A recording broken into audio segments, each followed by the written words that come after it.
அம்புஜத்தம்மாள் அவங்களுடைய social reform activity plus அவங்களோட achievements எல்லாமே வந்து பார்த்திங்கன்னா ப்ரீவியஸ் இயர் கொஷனில் என்னென்ன கொஷின் கேட்டாங்களோ அது எல்லாத்தையும் நம்ம பார்க்க போகிறோம்.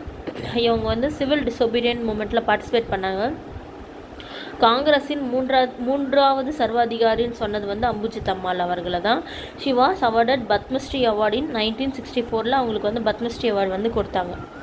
ஓகேங்களா. ஃபஸ்ட்டு உமன் ரூலர் இந்த ஹிஸ்ட்ரி ஆஃப் தமிழ்நாடு அரியணை ஏறினது யாருன்னு பார்த்தீங்கன்னா மங்கம்மாள் அவர்கள் தான்.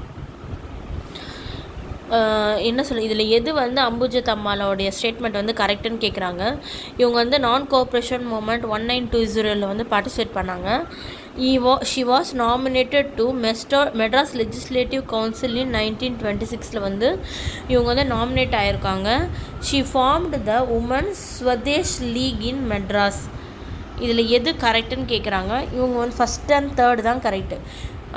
அவங்க வந்து நாமினேட் ஆகலை மெட்ராஸ் லெஜிஸ்லேட்டிவ் கவுன்சிலில், அந்த மாதிரிலாம் நாமினேட் ஆகலை. She formed the women's Swadesh league in மெட்ராஸில் வந்து ஃபார்ம் பண்ணியிருக்காங்க. அடுத்தது வந்து அவங்களுடைய நாவல் வந்து நான் கண்ட பாரதம் யார் ரிட்டர்ன் பண்ணாங்கன்னா அம்புஜத்தம்மாள் தான் எழுதியிருப்பாங்க. அதே மாதிரி காந்தி மாலை அப்படின்ற புக்கையும் அவங்க எழுதியிருப்பாங்க. நான் கண்ட பாரதம், அப்புறம் வந்து காந்தி மாலை அப்படின்ற புக்கையும் வந்து அம்புஜத்தம்மாள் வந்து எழுதியிருப்பாங்க.